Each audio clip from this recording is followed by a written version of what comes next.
विक्रोळी पश्चिमेच्या सूर्यानगर परिसरात पार्किंगच्या वादातून 41 वर्षीय व्यक्तीची हत्या झाल्याची मोठी घटना समोर आली आहे। शाब्दिक वादाचं रूपांतर हत्येपर्यंत गेल्यानं मोठी खळबळ उडाली आहे। मध्य प्रदेशमधील रीवा येथील पूर्व धबधब्याच्या पिकनिक स्पॉटवर एकांतात वेळ घालवत असलेल्या तरुण आणि तरुणीला विवस्त्र करून त्यांना मारहाण केल्याचा धक्कादायक प्रकार समोर आलाय।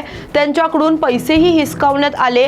व्हिडिओ करून व्हायरल करण्यात आल्यानं आमच्या इज्जतीचा लिलाव झाल्याची हतबल प्रतिक्रिया पीडित तरुणींनी दिली आहे। पोलिसांनी दिलेल्या माहितीनुसार ही घटना 5 ते 6 दिवसांपूर्वीच घडली असून या प्रकरणी पीडित कपलने अद्याप कोणतीही तक्रार दाखल केलेली नाहीये। मात्र हा व्हिडिओ समोर आल्यानंतर पोलिसांनी त्यांची दखल घेत या प्रकरणाचा तपास सुरू असल्याचं सांगितलंय।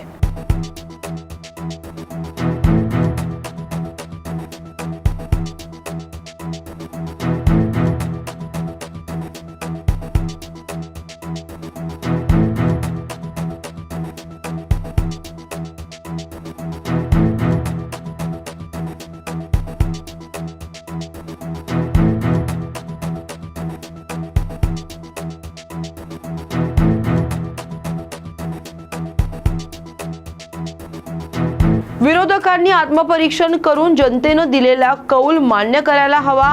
विरोधकांना पुढील 5 वर्ष विरोध करणं इतकंच काम आहे असा टोला राज्य महिला आयोगाच्या अध्यक्षा रुपाली चाकणकर यांनी विरोधकांना लगावलाय।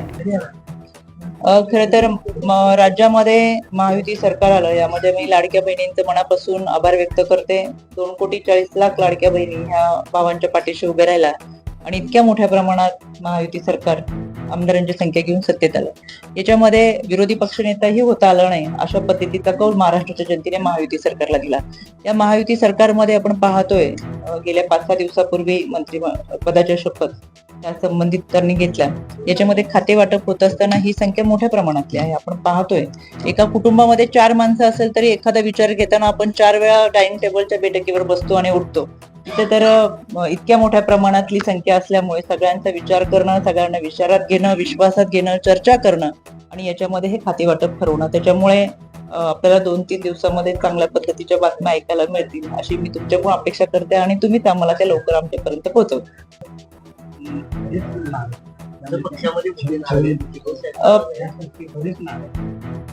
प्रत्येकाला नाराजी व्यक्त करण्याचा अधिकार असतो आणि शेवटी कार्यकर्ते असतात, त्या मतदारसंघामधून ते निवडून येणारा लोकप्रतिनिधी असतो आणि त्यांना अपेक्षा असते आपण दुसऱ्यांदा निवडून आलोय, तिसऱ्यांदा निवडून आलोय आणि सहजासहजीने ते संघर्ष करून निवडून आलेले आहेत। 5 वर्ष मतदारसंघामध्ये केलेली कामं असतात आणि या कामांच्या माध्यमातून हा जनतेचा कौल ठरत असतो आणि कार्यकर्त्यांच्या भावना असतात, पदाधिकाऱ्यांच्या अपेक्षा असतात आणि त्याच्यामुळं खरं तर प्रत्येक नेत्यावरती, लोकप्रतिनिधींवरती त्याचे कार्यकर्ते, त्याला मतदान केलेल्या विधानसभेच्या मतदारांचं आणि असे एकंदरच फार मोठी अपेक्षा असल्यामुळे त्यांनाही ते मांडावं लागतं।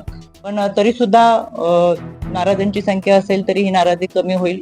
ही नाराजी हा एक मतांचा प्रवाह असतो, तो या माध्यमातून, नाराजीच्या माध्यमातून त्यांनी काही व्यक्त केलं असेल, पण प्रत्येक जण काम करताना आपल्याला दिसतंय। डॉक्टर बाबासाहेब आंबेडकरांची प्रतिमा ठेवून विधानसभेमध्ये कर्नाटकमध्ये असले किंवा महाराष्ट्रामध्ये आज अनेक विरोधकांनी हजेरी लावली। मोठा विरोध होताना आपल्याला पाहायला मिळते अमृतसरच्या वक्तव्याकडे। मला असं वाटतं की विरोधकांचं विरोध करणं हा एक कलमी कार्यक्रम असतो आणि इथून पुढे आपल्याला 5 वर्षामध्ये फक्त अशा पद्धतीने त्यांचा विरोध दिसेल। खरं तर या सगळ्यांनी आत्मपरीक्षण करणं फार गरजेचं होतं, कारण की विरोधकांना पुन्हा सत्तेत येऊ नये, म्हणजे मी महाराष्ट्राच्या बाबत बोलते, महाराष्ट्रात सत्तेत येऊ नये याच्यासाठी जनतेने जो कौल दिला त्या कौल आपल्याला इतक्या अशा पद्धतीने मिळाला याचं त्यांनी आत्मपरीक्षण करायला पाहिजे होतं।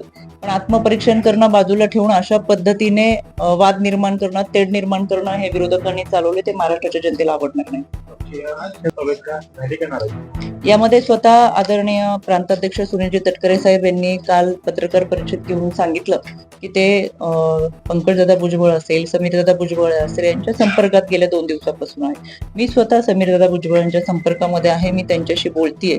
त्याच्यामुळे आमचं राष्ट्रवादी पक्ष हा एक आमचं कुटुंब आहे. यामध्ये मी मगाशीच सांगितलं की कार्यकर्त्यांच्या भावना असतात आणि ते मांडण्याचा प्रयत्न त्या नाराजीच्या माध्यमातून करत असतात.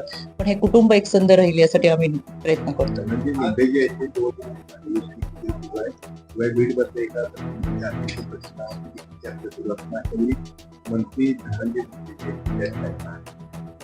मी याच्याबाबत मला काही दौऱ्यामध्ये मी म्हटलं 4थ्या दिवशी त्या दौऱ्यामध्ये आल्यामुळे फारशी माहिती नाही. पण मी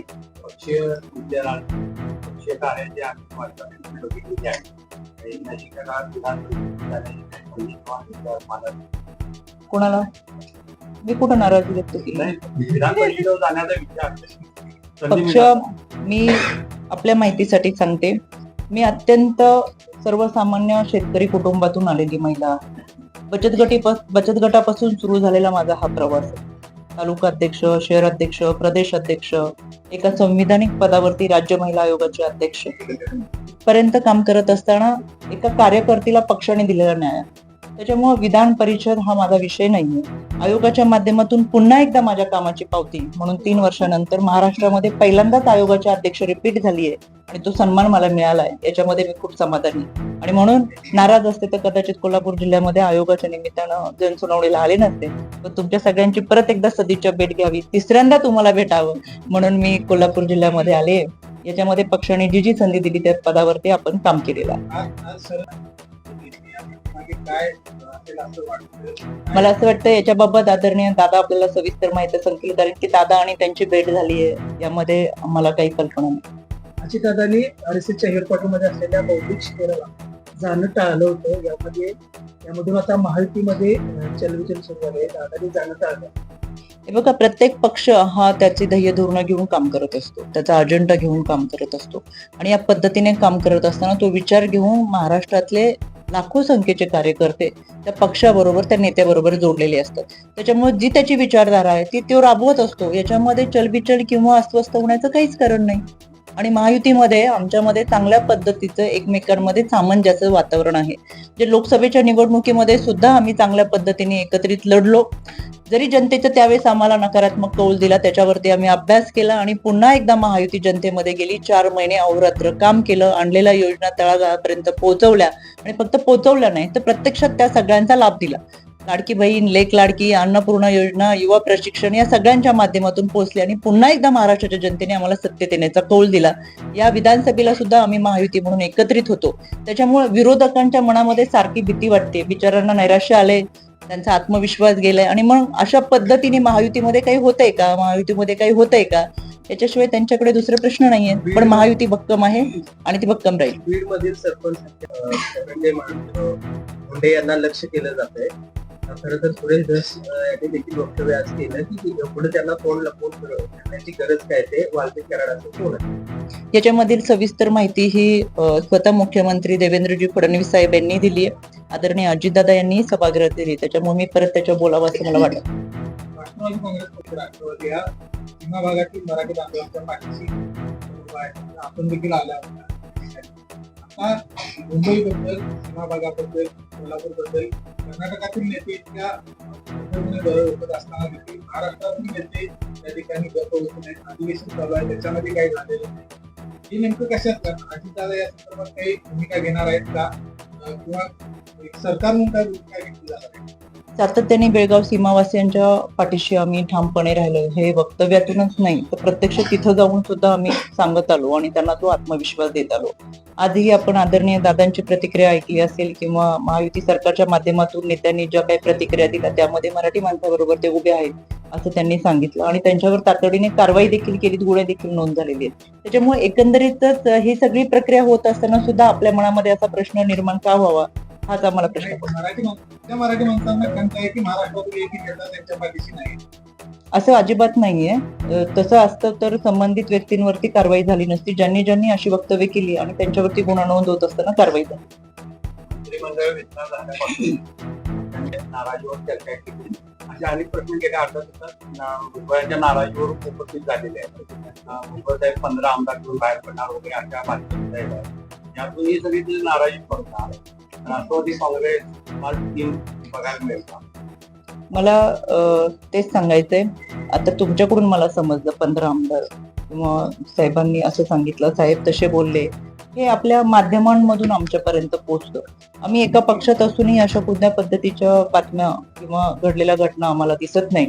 शेवटी आपल्यापर्यंत विरोधकांच्या माध्यमातून बातम्या येत असतील आणि म्हणून मला सांगायचंय की राष्ट्रवादी हा आमचा परिवार एकसंध आहे, एकत्रितरित्या राहील.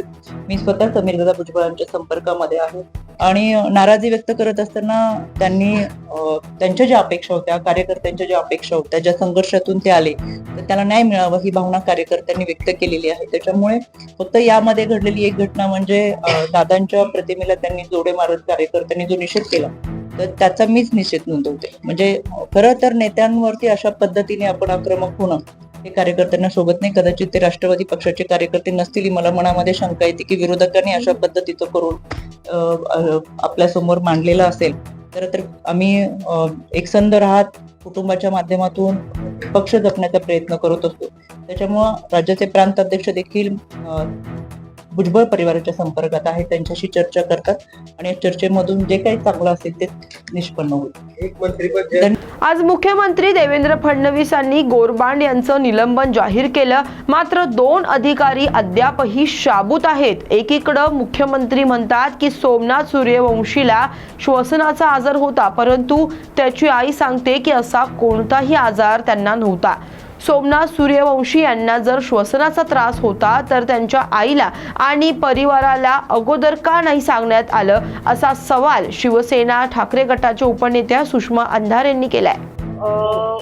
हिवाळी अधिवेशनाच्या दरम्यान नागपूरमध्ये मी पक्षाच्या वतीने एक पत्रकार परिषद घेऊन या पत्रकार परिषदेमध्ये ठळकपणे मोंडा पोलीस स्टेशनचे PI शरद मरे, PSI तुरनर आणि LCBचे PI घोरबांड या तिघांच्या सस्पेंड ऑर्डर निघाल्या पाहिजेत ही मागणी केली होती.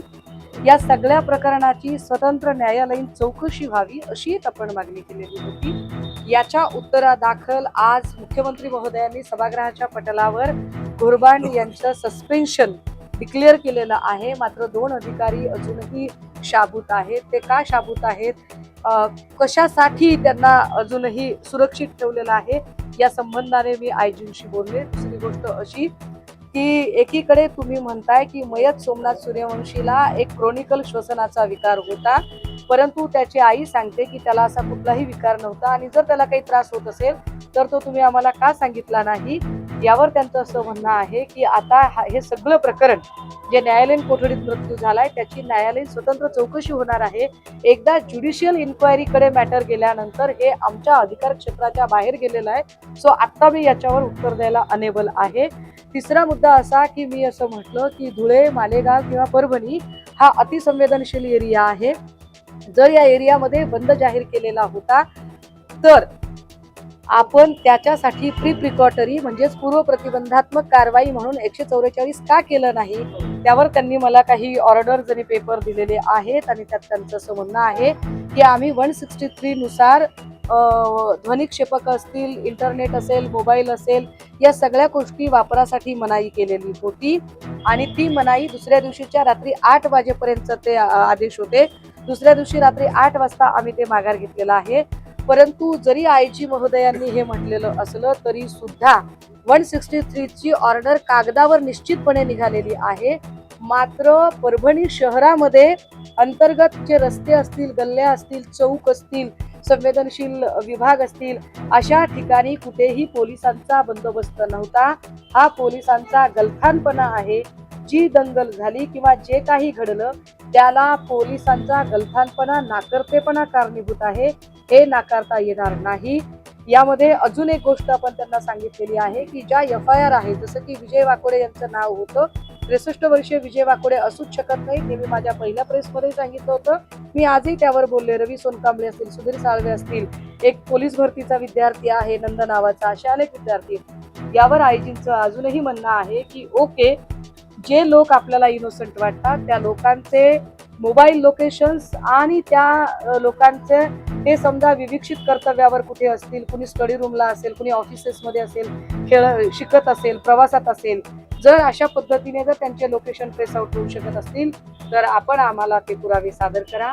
आम्ही ती नावं FIR मधून कमी करायला तयार आहोत. अशा त्यांनी 3-4 गोष्टी मान्य केलेल्या आहेत. मात्र शरद मरे आणि तुरनर या 2 लोकांवर मात्र ते अजूनही काही बोललेले नाहीत. यावर त्यांचं म्हणणं आहे की मी अधिकची चौकशी करेन. ओके, हरकत नाही. आम्हीही 2 दिवस अजून अधिकची त्याच्यामध्ये माहिती मिळवू आणि त्याच्यानंतर आम्ही ठरवू नवीन वर्षामध्ये नव्याने हे आंदोलन कशा पद्धतीने उभे करायचे. मुख्यमंत्र्यांच्या निवेदनामध्ये माझा स्पष्टपणे आरोप आहे की सभागृहाच्या पटलावर मुख्यमंत्री महोदयांनी जी माहिती दिली त्या माहितीमध्ये आणि इथे जे काही प्रत्यक्ष घडलं यामध्ये प्रचंड तफावत आहे. मुख्यमंत्री महोदय असं सांगतात की 6:30 नंतर कोणतीही ऑपरेशन किंवा कुठलीही अशी कारवाई झाली नाही. पण आमचा स्पष्ट आरोप आहे की 10:30-11ला सुद्धा कार्यकर्त्यांची धरपकड करण्यात आली होती. हा एक भाग. दुसरं, मुख्यमंत्री महोदय असं म्हणतात की त्याला एक अत्यंत जुनाट श्वसनाचा विकार होता ज्यामुळे सोमनाथ सूर्यवंशीचा मृत्यू झाला. परंतु आमच्या हातात जी पहिली पोस्टमॉर्टम रिपोर्ट मिळालेली आहे जी आम्ही तयार केली नाही ती हॉस्पिटलने दिलेली आहे. त्यात स्पष्टपणे म्हटलेलं आहे की शॉक फॉलोइंग मल्टिपल इंजुरीज हे त्याचं कॉज ऑफ डेथ आहे. त्यामुळे तीही माहिती पुन्हा वेगळी येत आहे. तिसरी गोष्ट अशी की पोलिसांनी पुरेशी काळजीच घेतली नाही, यावर ते काहीच बोलले नाही. अत्यंत महत्वाची गोष्ट, काल मुख्यमंत्री महोदय असं म्हणाले होते की मराठवाड्यातल्या सगळ्या घटनांवर मी बोलणार आहे. ते बोलले, निश्चितपणे बोलले, पण कृती काय केली, निर्णय काय घेतला यावर ते ठोसपणे काहीच बोलले नाही. आम्हाला अपेक्षित असं होतं की त्यांनी ठोसपणे निर्णय ऐकवायला पाहिजे. उदाहरणार्थ, जर 5-7 आमदार आपल्याला सांगत असतील की साहेब गडचिरोली सारखं आव्हान म्हणून आपण बीडचं आव्हान स्वीकारा, तर यावर आपण काय ठोस कृती केली ते आपण सांगितलेलं नाहीये. परभणीच्या बद्दल आपण ठोसपणे, म्हणजे शिवप्रतिष्ठानचे अध्यक्ष इकडे कोण होते, शिवप्रतिष्ठानचा मुद्दा काय आहे, तो कन्सर्न काय आहे, त्याची किनार काय आहे तपास कार्यामध्ये, यावरही आपण काहीच बोलत नाही. आंबेडकरी चळवळीतल्या कार्यकर्त्यांना जेव्हा तुम्ही रडारवर आणता त्यावेळेला त्याला जोडून ज्या इतर अजून काही लिंक येतात त्यांना कधी रडारवर आणणार आहात, हाही आमचा मुख्यमंत्री महोदयांना प्रश्न आहे. अर्थात या सगळ्या संदर्भाने येत्या 2-3 दिवसांमध्ये मी स्वतः मुख्यमंत्री महोदयांची भेट घेईल आणि पुढच्या 8-1 दिवसामध्ये, म्हणजे 4 ते 5 दिवसांमध्ये आदरणीय पवार साहेब सुद्धा परभणीत येत आहेत आणि तेही पीडितांची भेट घेतील. नाही, तुटपुंजी वगैरे काही नाही, लक्षात घ्या. ठीक आहे, 10 लाख तुटपुंजी, मग काय 50 लाख भरीव का? मग मुख्यमंत्र्यांनी 50 लाख दिले की आपण आपल्या घरातली पोरं मारायला पाठवायची का पुढे, की खून करून टाका आमच्या लेकराचा 50 लाख द्या? हे नैतिकतेला धरून नाही. लक्षात घ्या, कुठल्याही जीवाची किंमत होत नाही, ती अनमोल आहे. त्यामुळे 10 लाख रुपये हे सोल्युशन नाहीये. सोल्युशन हे आहे की परभणी सारख्या अतिसंवेदनशील एरियामध्ये अजूनही ऍडिशनल SPच का काम करतात, कायमस्वरूपी पोलीस अधीक्षक का नाहीत या कार्यालयाला, हा खरा कळीचा मुद्दा आहे. पण यावर बोलण्यासाठी गृह खातं अस्तित्वात असलं पाहिजे. पण ज्या राज्यामध्ये गृह खातं आणि गृहमंत्रीच नाहीत तिथे आपण एक कायमस्वरूपी पोलीस अधीक्षक नाहीत ही मागणी तरी कुणाकडे करायची? त्यामुळे मला वाटतंय की जे कळीचे मुद्दे आहेत, रिॲक्शनरी मुवमेंटवर काम करण्यापेक्षा मूळ ऍक्शन प्लॅन झालाय का नाही यावर काम करणं जास्त गरजेचं आहे. आणि परभणीतलं एका PIच्या निलंबनाने सगळं आम्हाला असं वाटतं की बीडमधली परिस्थिती नाही, एक लक्षात घ्या. बीड असेल, परभणी असेल किंवा अंबड मधल्या 11वीच्या मुलीची आत्महत्या असेल, की कुठलीही घटना असेल ना, एक फार मायन्यूटली विचार केल्यावर आपल्या असं लक्षात येतं की जेव्हा जेव्हा भाजपाचं सरकार येतं, फडणवीस साहेब सरकारमध्ये बसतात, तेव्हा दलित आणि अल्पसंख्याकांवर अत्याचार का होतात, मॉब लिंचिंगच्या घटना का घडतात, हे मॉब लिंचिंग होतं कसं काय? कारण संतोष देशमुखचं एका अर्थाने मॉब लिंचिंग सारखंच झालेलं आहे. हे सगळं का होतं? त्यामुळे मला असं वाटतं की आपण मलमपट्ट्या शोधण्यापेक्षा हा अधिकारी गेला, तो अधिकारी आला, हे सगळं करण्यापेक्षा एकूण सिस्टीम मधले जो लॅक आहे, सिस्टीम मधला जो एक अभाव आहे तो भरून काढणं गरजेचं आहे. नव्या म्हणजे म्हणतात ना की नवा गडी नवं राज्य, तर जर नव्याने पुन्हा एकदा राज्य त्यांच्यासाठी आले, ते म्हणतायत की मी परत आलोय, तर तुम्ही परत कशासाठी आलाय? तुम्ही परत जातीय दंगली भडकू नयेत म्हणून आलेले आहात की जातीय दंगली भडकवणाऱ्यांना संरक्षण देण्यासाठी आलेले आहात हे तरी एकदा आम्हाला कळावं. भूमिका काय असते? की पोलीस अधिकारी जे 2 आहेत त्या दोघांचं अजून आपण काय त्याच्या संबंधाने निर्णय घेणार आहात ते आम्हाला सांगा. आणि ज्या लोकांवरती गुन्हे दाखल झालेले आहेत त्यातले खूप सारे लोक इनोसंट आहेत, त्यांच्यावरचे गुन्हे कधी काढून घेतले जाणार आहेत त्यावरती बोललं पाहिजे. आणि मुळात परभणीमध्ये अशा पद्धतीने घटना घडणं हेच परभणीच्या सांस्कृतिक जी ओळख आहे त्या ओळखीला एका अर्थाने डाग लागण्यासारखं आहे, जे वाईट आहे. त्यामुळे इथल्या सगळ्याच जात समुदायाच्या लोकांनी जे आतापर्यंत गुन्ह्यागोविंदाने नांदत आले त्यांनी कुठल्याही राजकीय पक्ष संघटनांचं बाहुलं होऊ नये हीच अपेक्षा असते. त्याचा अर्थ आम्ही असा काढायचा का की मराठी माणूस विस्कळीत झाला म्हणून मराठी माणसं मारला चाललेला आहे? मला असं वाटतं की आता जर परप्रांतीयांची मुजोरी सहन करायची नसेल तर मराठी माणूस एकवटला पाहिजे.